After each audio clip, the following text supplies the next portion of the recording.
Algebra 2, Section 3.1, solving systems by graphing. Just going to do a couple of examples here.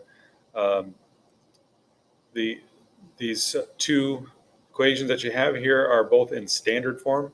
Standard form, I have encouraged you to graph out of the form that it's in and not change that to slope-intercept form. I know that some people kind of just consider slope-intercept form to be the one that they can graph out of, and you switch everything over. If you do that, you're kind of on your own with that. And I'll tell you that just in my experience, I see a lot more mistakes manipulating the equation than I would see for the students who just do it the way that I ask you to. So I'm going to model for you the way I would want you to do it. And that is simply that you put 0 in for x and see what you get for y. Put 0 in for y and see what you get for x. We'll do that for the first one here. And if you plug a 0 in for x, you're going to be solving the equation that is 3y equals 2. You would divide both sides by 3 and get 2/3. So admittedly, that's not a great point to plot. 0, 2/3, we'll deal with it. It's about right here, right? Okay. And then as I plug 0 in for y, that makes this part of the equation go away, and you're left with just x equals 2. So you got a point 2, 0. Now, how do we deal with that? Do you want to draw a line? It would be a poor idea to now just try to draw a line that passes through those 2 points because they're quite close together. So what I would suggest you do to get more points is notice that from this point to this one, you're going left 2 up 2/3. I can do that again. Left 2 up 2/3 would put me at 1 1/3 vertically. If I go left 2 up 2/3 again, now I get to a point where I'm comfortable, right? I'm more comfortable with that point being where 2 grid lines come together. And if you notice then, from this point to the other point, the next point down that is at where grid lines come together is just down 2 right 6 or down 1 right 3, really. There'd be a point right here. And so you can then employ the slope of negative 1/3. Now, I have also encouraged you to draw long straight lines that are accurate. It's more important now than ever that you draw long straight lines that are accurate. If you draw something that's inaccurate, you're not going to see where the solution to the system is. If you draw something that's not long enough, you could even, have 2 lines that aren't intersecting, which would do you no good. So long lines that span the graph, like I'm showing here, and make them accurate. So then if I turn to the other equation and I plug a 0 in for x, you're going to get negative 2 out for y. And if you plug 0 in for y, you'll actually get negative 2 for x. So we got 2 more points at negative 2, 0 and 0, negative 2. Again, if I just use the slope, I can get nice long lines. You could probably see where the solution is going to be, but don't just stop and name the solution now. You need to keep going and draw long straight lines like I keep saying.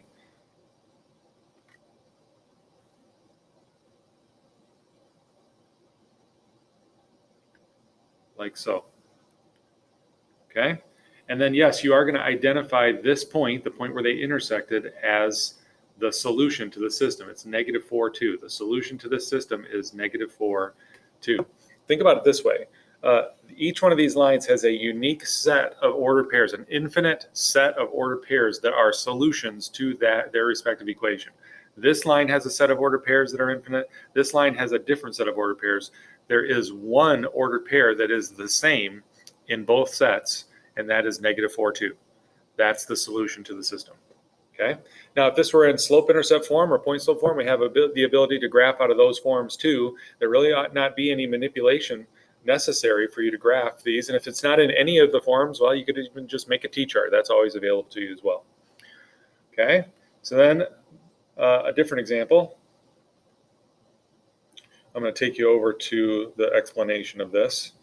It says the table shows the number of pairs of shoes sold by 2 new employees at a shoe store. Find linear models for each employee's sales. Graph the data and models. Predict the week in which they could sell the same number of pairs of shoes. So I have that copied over to the starboard already.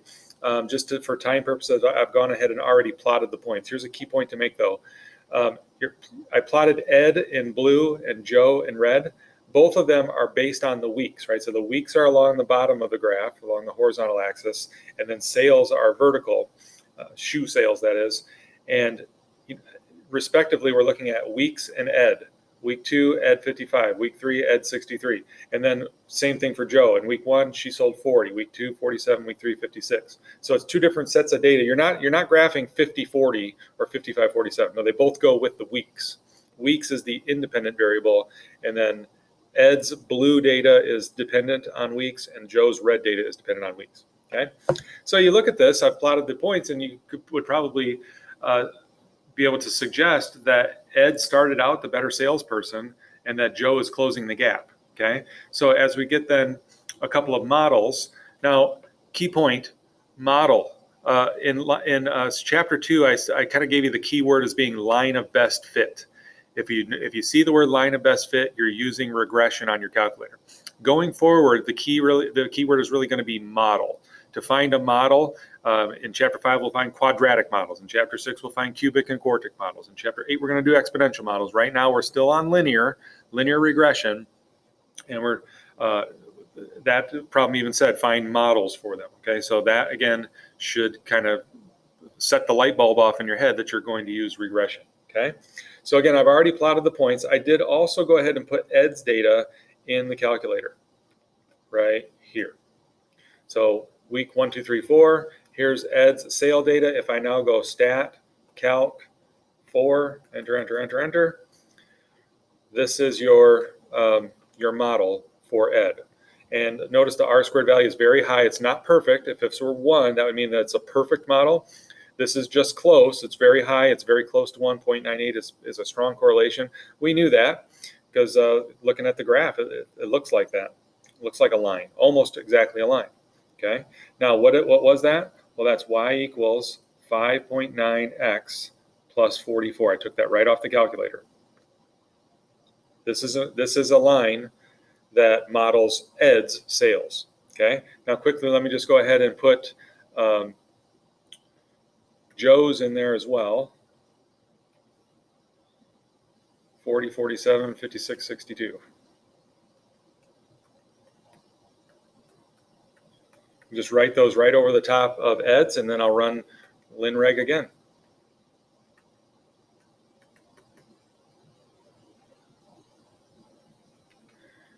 And here again, we have R squared of 0.994, so that's even stronger. That's even closer to a line. Still imperfect. Our slope is 7.5. Our y-intercept is 32.5. Y equals 7.5x plus 32.5.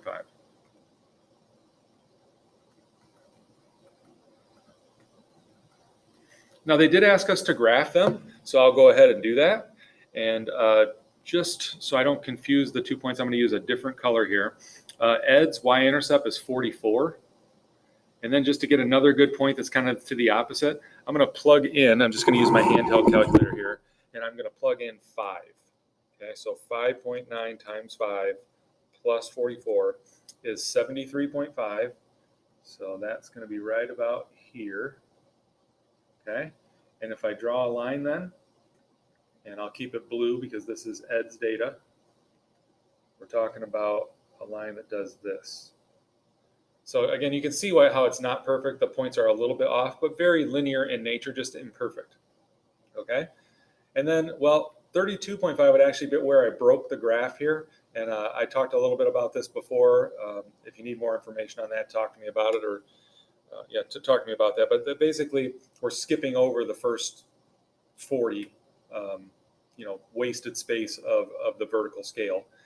And, for that reason, I'll go ahead and just plug a 1 in. And if I do that, I actually get 40. So that's actually going to be on this point here. And then let's plug in 5 again. 7.5 times 5 plus 32.5 is 70. So there's a point at 570. So that was a line that goes through here and that green one. I'm going to make it a red line.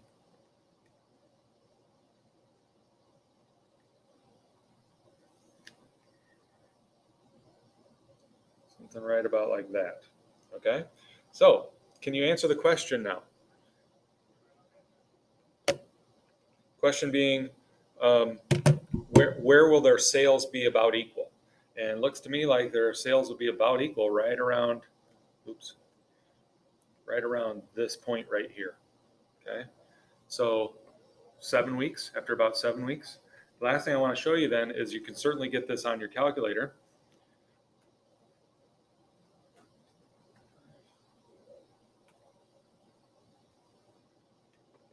And these are the two equations I already have typed in. And I've set the window so that I can see them. This, if you want to see the window, it's -2 to 10 horizontally, -10 to 100 vertically, so I can see all the points. I don't have my stat plot on. If you look at y-equals, I don't have the plots on. I could turn them on if I wanted to see points, but I actually only have Joe's data in my stat plot right now, so that wouldn't make a lot of sense anyway. So I'm just going to hit graph, and you can see the two lines. And we learned on the calculator worksheet that you can then do the intersection. And it looks like it's at about 7.2. So right about 7 weeks then would be the answer to the question. Let's just go back and make sure we've answered every question. The table shows the number of find linear models. We did that. We wrote them down. Graph the data. We did that. We graphed the models. Predict the week. And so we did that. It would be week 7.